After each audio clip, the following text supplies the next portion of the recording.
I'm still nothing compared to All Might.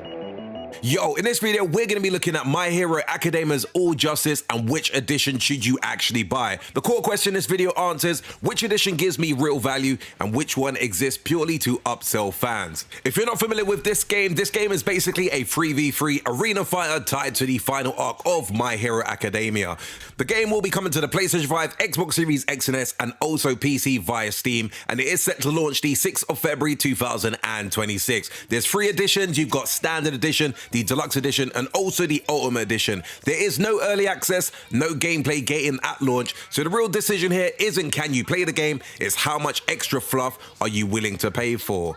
Diving into the editions, first up we've got the Standard Edition, which is currently priced at £54.99 or $59.99. You can often find it cheaper physically. I've seen it as low as £46.85 over on hit.co.uk, so definitely worth shopping around if you want the physical version of the game. So what do you actually get with the Standard Edition? You get the full game, you get the entire story mode, and you also get the full launch roster and all of the core game modes. There is a pre-order bonus attached to this if you do decide to pre-order the game. It provides early unlock of 2 characters. These characters are not exclusive. You can actually unlock them normally just by playing. So something worth pointing out is that this bonus basically saves time, not content. It can be sold separately later and you're losing nothing by skipping it, in my humble opinion.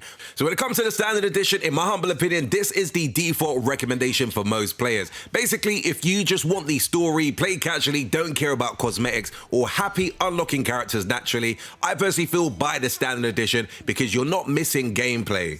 Next up, we've got the Deluxe Edition, which is currently priced at £74.99 or $79.99. And I guess in terms of the comparison between this and the Standard Edition, what you're paying extra for is basically the Season Pass, 1 collectible card, which is non-gameplay, and you also get the DLC characters, which is released later. Confirmed DLC stretches all the way into 2027, so that's definitely something worth taking note of. I think an important aspect to definitely take into consideration is that DLC characters are not available at launch. You're basically paying upfront for content you can't use yet. DLC will almost certainly be sold separately later. So I guess the $1 million question is, who is the Deluxe Edition really for? I feel like this edition is definitely geared for players who know they'll buy every character anyway, or fans planning to stay with the game long term. I feel like the people who should potentially avoid thinking about the Deluxe Edition is basically casual players, anyone unsure about post-launch support, or anyone comfortable waiting for DLC bundles or sales.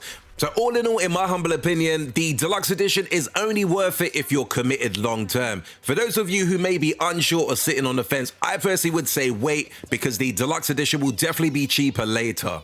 Next on this, we have the Ultimate Edition, which is currently priced at £94.99 or $99.99. Now, what's added over the Deluxe Edition? You basically get the same Season Pass, but you also get 20 costume packs and 7 HUD banners. Now, what this does not add is no gameplay advantages, no exclusive characters, no early access, or no competitive benefits. This is purely cosmetic upsell. The honest take on this specific edition is that this edition basically exists for hardcore My Hero fans, players who love dressing characters, and completionists who basically want everything. Now, if you're asking, is this worth it? I probably feel like the answer is probably no.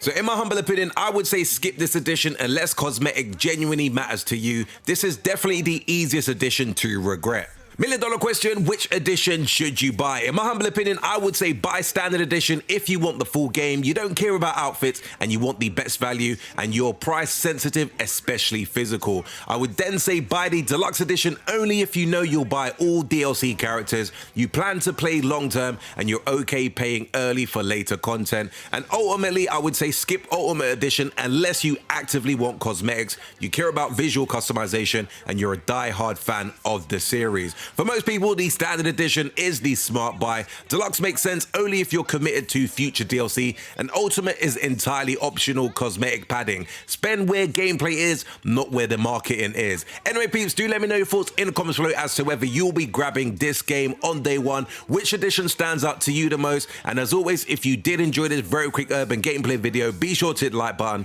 do hit that subscribe button if you haven't done so before, and until next video, we definitely say peace out. Their existence is forgiven. Let's see if you're worthy. We will fight, and we will win! I'll shoulder the burden. Limits? Surpass them! That's all I can do for now. Counting on you. Claw